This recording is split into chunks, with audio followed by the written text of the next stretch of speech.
Dave Daly right here on the Muskegon Channel. I'm Andy O'Reilly. Dave, you're looking dapper over there in is that a black or a blue coat? It's a dark blue. It's like Dark a navy blue. with I go open collar. When I wear the sport coat, I go open collar. That's how Of course. I roll. I go tie and then I roll up the sleeves to show that I'm like one of the common folk. Right. I'm just a man, just a hard-working man, rolls up his sleeves, brings his lunch bucket to work, like, See? That's how it goes. And you know what I like? You know what I like about the coat with the open collar thing? What? It's kind of like the mullet of today. It's like I'm a hard-working dude, but I'm ready to party. See? I'm ready. Yes. See, I can I can work hard, then I can go have a couple of glasses of scotch, and we're good to go. It's good. You've got a lot of variety with the sport coat open collar. You're the man. You are. I try. You are GQ. You are what we call a trendsetter. You are what we call an influencer. Mm-hmm. You're a man among men. Yes, I am. I don't know if you've noticed, I got some new bronzer that I just picked up at the dollar store, and so I've got my colors coming back a little bit. I felt like I was a little pasty, a little pale past couple of podcasts, but I got the new bronzer. Got it for $2.75 at the dollar store. Keeps me economically minded. Well, but, how could it be $2.75 if it was at the dollar store? Because they don't just sell stuff for $1 at the dollar. Oh, okay, so you went to like a Dollar General, not a dollar store. General. You're right. It was Dollar General. I misspoke. Apologies. There you go. See, whereas I go to the advertised Dollar Tree, everything's $1. Yeah. See, unfortunately, when you get into the Dollar Tree, you go, well, sure, I could use 5 packs of Milk Duds and 4 new spatulas and 10 packages of paper plates and... Oh, look, pork rinds. And next thing you know, you're walking out of there with $58 gone. Pork rinds are good. I've never had a bad pork rind experience. I'm not a pork rind guy. I've never purchased any. I don't think I've ever purchased any, but anytime anybody's offered me some, I've taken a handful and said, these are delicious. Have you? Not me. I'm not a pork rind dude.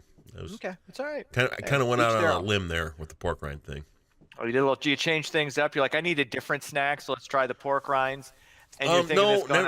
I was in my narrative there. I went a little out on a limb with the pork rinds. Okay. Because they do put them right at the checkout at the Dollar Tree. Right, and they were way too tempting. Because they were right at the checkout. In my narrative, I went a little far with the pork rinds, saying that I could have bought some. I don't actually do that. I was embellishing for the enjoyment of the listener. Okay, got you. Well, you could have just kept playing along then yourself. Well, I could have, but I wanted to excuse myself from the pork rind eating population because I'm not a pork rind eating guy. All right. To look at me, you'd think, wow, look at him. He probably eats pork rinds, but no. Yes. Not me. Pringles? Yeah, probably. Yes. Pork rinds, not so much.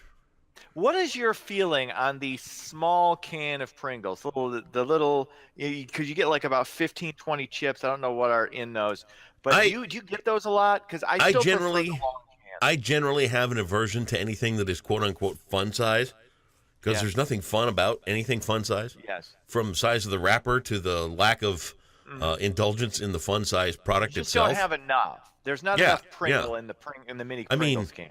If you're calling a fun size Snicker bar fun, think what a king size Snicker bar is. Well, yeah. That's really fun. King size is a little too much. The problem with the fun size, I agree with you. It's like with the miniatures, I don't know how many is okay to eat. Like I could have 7. Should I eat 7 or is it 3? Is it 4? Right. I don't know.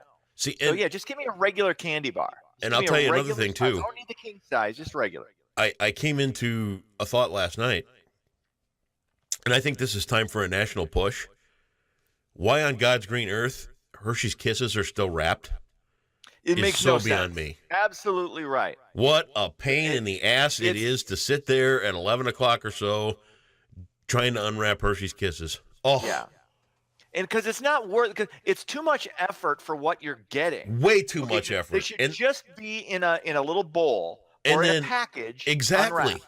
And then, even before you get to the Hershey's Kisses, you got to sneak around and find them in the kitchen because they're going to be hiding in the baking drawer somewhere. Right. Yeah. So you go through all that stress just this morning, just before Cindy leaves. Last thing I hear, did you get into the milk chocolate chips last night? I'm laying in bed. I get this accusation. What do I have to do? You said yes because you did. Yeah.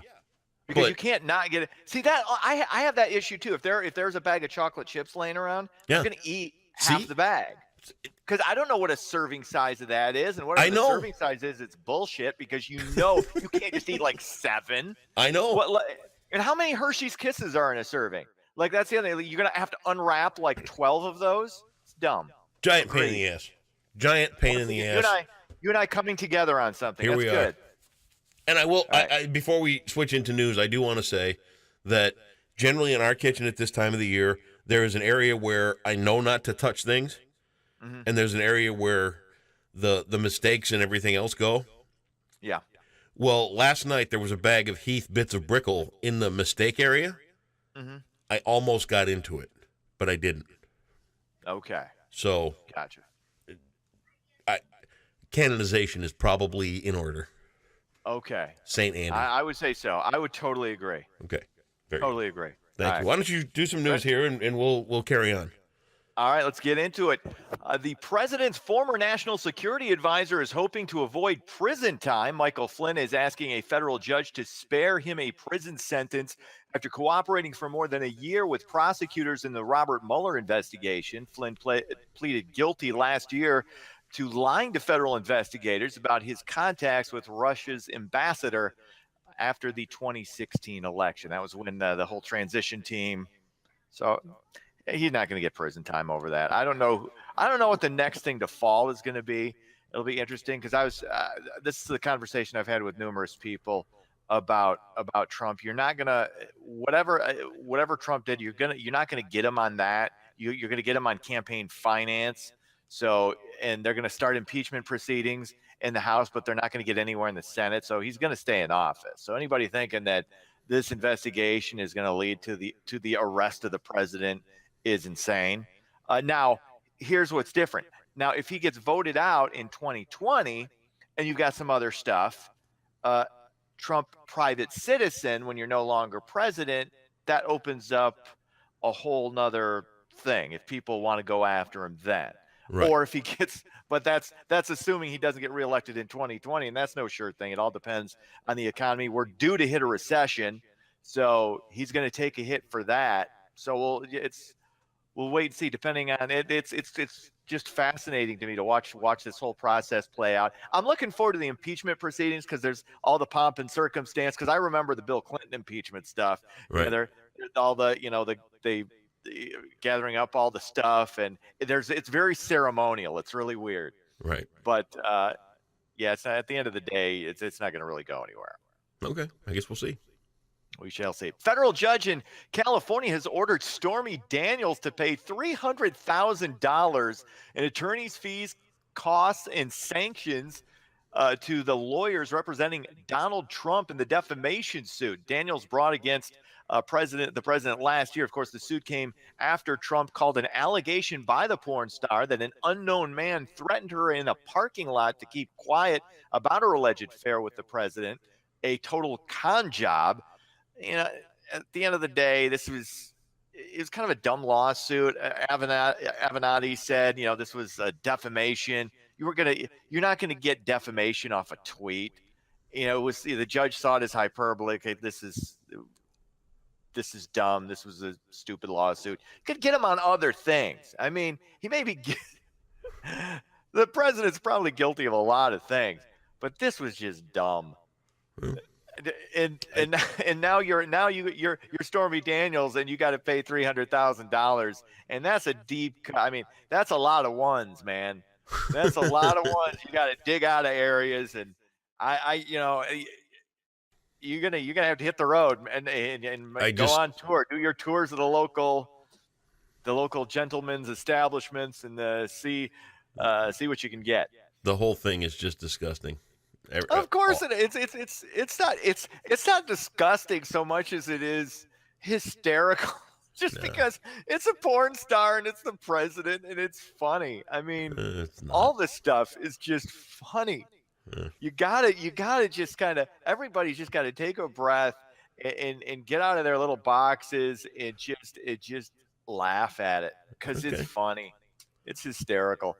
What else is going on? The Muskegon Lumberjacks getting ready to hit the road. Jacks are heading to Omaha for a weekend series with the Lancers. Puck drop for both Friday and Saturday's games, 8:15. Okay. So you don't have to go on the road for those. No, I'll be staying at home. You can I'll stay be in T-Town.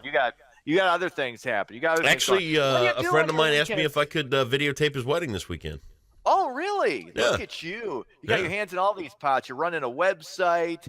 You got your own TV station. You got everything happening. Yeah, well, we'll see how it goes. I mean, I've only videotaped one wedding before, and I thought it turned out okay. I mean, we'll see. You're not going to give that to one of your underlings that you got over there, at the Muskegon channel. That's You're not my friend. I'm not gonna. He invited me to come and tape it, so that's what you do for a friend. Well, you're getting paid, right? We'll see. What do you mean we'll see? We didn't agree on a price or anything yet. What? Huh? You haven't talked about. You agreed to do it without saying how much. I don't know what to charge for videotaping a wedding. I think it's like $500. Oh, I don't know. Maybe 500. I think maybe it's a couple hundred. I don't know. There was that movie with Jay Moore and Jennifer Aniston. I can't remember what it was called, but it was back when people really liked Jay Moore, and it was a really good movie. And he videotaped weddings. Okay. So I don't know. Yeah, I don't know. Must have been a great movie. It was 1996. I can't remember what the. And Jennifer Aniston was in it. You can't even come up with a title.